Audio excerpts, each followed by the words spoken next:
kita dari kelompok Kota Tua. Sekarang kita lagi ada di GBK Senayan. Kita mau naik bus tingkat. Nah, sebelumnya kita mau perkenalan diri dulu nih. Nama saya Stanislas Safir ini dari Fakultas Ilmu Komunikasi. Saya Kishalia Setin Kadami dari Fakultas Ilmu Komunikasi. Saya Kasandrina dari Ilmu Komunikasi. Saya Ferdi Firmansyah dari Fakultas Ilmu Komunikasi. Oke guys, kita lanjutkan perjalanannya. Nonton Sampai video nanti. Sebenarnya kehadiran layanan bus tingkat ini keren sih, terutama buat kalian yang suka jalan-jalan atau kalian para backpacker yang suka keliling kota. Jelas ini solusi yang bagus. Tapi seefektif apa sih layanan dari bus tingkat Positi ini?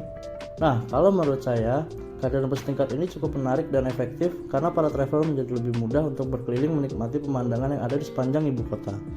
Yang lebih menariknya lagi, naik bus tingkat ini gratis loh. Selain itu, ada banyak tema bus tingkat Positi ini. Ada Skyscrapers, Jakarta Heritage, Model Jakarta, dan lain-lain.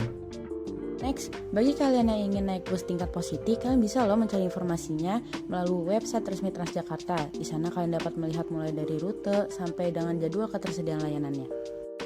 Sebagai informasinya, bus tingkat Positi beroperasi dari jam 10 sampai 18 WIB pada hari biasa dan jam 12 sampai 19 WIB pada hari libur. Nah, tadi kita udah nyobain nih naik bus tingkat Positi yang temanya adalah Skyscrapers. Gimana nih kesesuaian antara tema dan rute pilihannya? Kalau dilihat dari namanya, yaitu Skyscrapers, saya rasa tema dan rute pilihannya sudah cukup sesuai. Karena bus tingkat Skyscraper ini melewati daerah perkantoran modern dengan gedung-gedung pencakar langitnya yang keren. Dan tentunya nggak ketinggalan juga mal-mal bergengsi di ibu kota. Pastinya juga kebagian nih dilewati sama bus Skyscraper ini.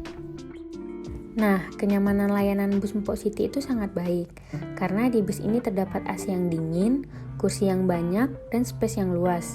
Dan kebersihannya pun sangat terjaga, sehingga wisatawan pun tertarik untuk menaiki bus tersebut.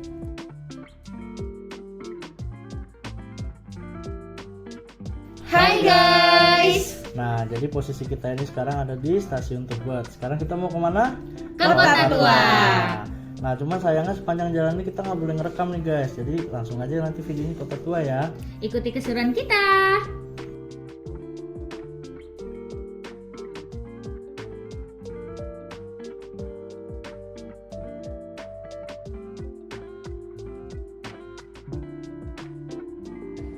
Hai guys. Jadi kita sekarang lagi ada di Kota Tua, tepatnya di Museum Seni dan Keramik. Nah, mau tahu apa aja yang menarik di sini? Ikutin terus.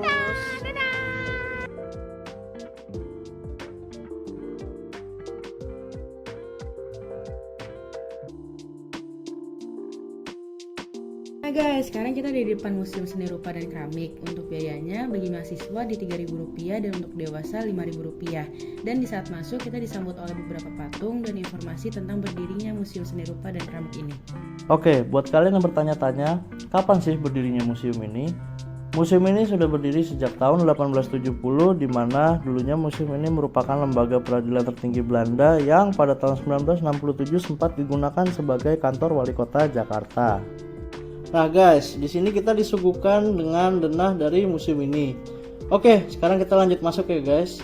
Penasaran ada apa aja sih dalam museum ini?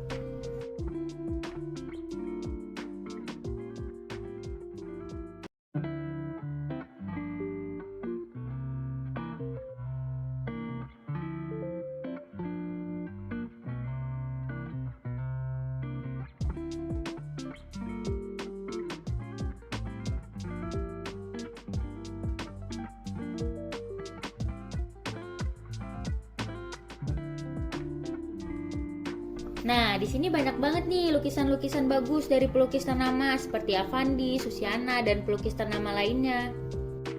Betul banget tuh guys, di sini ada lukisan berjudul Pengantin Revolusi karya Indra Gunawan, Bupati Cianjur karya Raden Saleh, dan potret diri karya Avandi.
Next, selain lukisan juga ada patung-patung dan tembikar-tembikar yang unik dan menarik. Nih, kalian lihat satu-satu ya guys.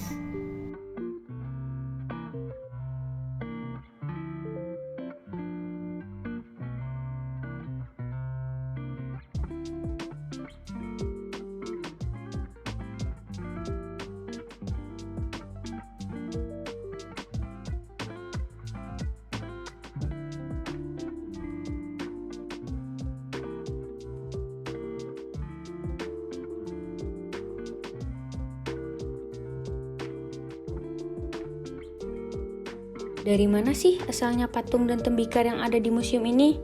Ternyata patung dan tembikar di sini sebagian merupakan peninggalan kerajaan Majapahit yang dulunya pernah berjaya di Nusantara. Wah, keren banget ya guys.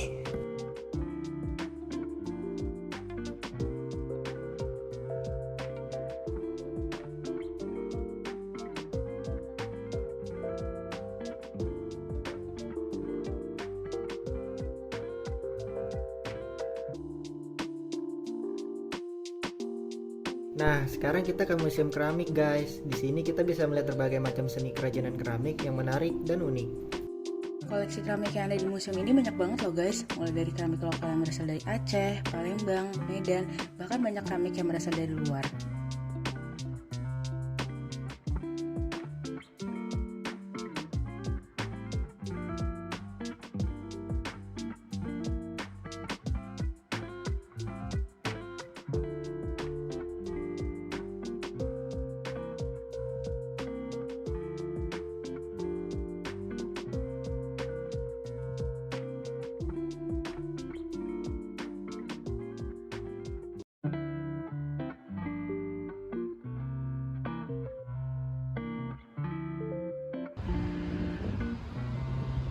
Hai guys. Jadi kita sekarang akan menuju ke destinasi selanjutnya yaitu Museum Fathahillah. Yuk ikutin seruannya. Oke guys, sekarang kita lagi ada di Museum Fathahillah nih. Sebagai informasi, sekarang kita nggak bisa masuk lewat pintu depan ya guys. Jadi kita harus masuk lewat pintu samping. Nah, sayangnya waktu kita kesini itu ada kendala guys. Jadi waktu itu museumnya lagi dipakai study tour dan akhirnya kita masuknya harus pakai izin. Cuman ya udah tetap kita coba dan akhirnya kita dapat izin buat masuk. Cuman waktunya terbatas. Jadi akhirnya kita nggak bisa banyak lihat-lihat deh. Nah, tapi ada satu hal yang menarik perhatian banget nih di dalam. Apalagi kalau bukan mural Belanda yang menggambarkan kehidupan masyarakat pada zaman penjajahan dulu, di mana bangsa kita ditindas habis-habisan oleh VOC. Selain itu ada juga mural-mural menarik lainnya karya Haryadi seperti mural yang menggambarkan kehidupan masyarakat Betawi pada zaman dahulu. Berikut ada peraturan yang harus kalian ikuti selama di dalam museum. Yang pertama, tertib dan mengantri pada saat di dalam museum. Yang kedua, kecilkan volume ponsel kalian selama di dalam museum agar tetap kondusif. Yang ketiga, tetap berdiri di belakang garis pembatas. Yang keempat, buanglah sampah pada tempatnya. Yang kelima, apabila membawa tas besar, payung, dan jas hujan, silahkan letakkan di penitipan barang. 5 larangan saat berada di dalam museum. Yang pertama, dilarang merokok. Yang kedua, dilarang membawa hewan peliharaan. Yang ketiga, dilarang membawa makanan dan minuman dari luar. Yang keempat, dilarang membawa benda tajam. Dan yang terakhir, dilarang menyentuh koleksi museum. Oke guys, sekian dulu video dari kelompok Kota Tua. Sampai jumpa di video-video berikutnya.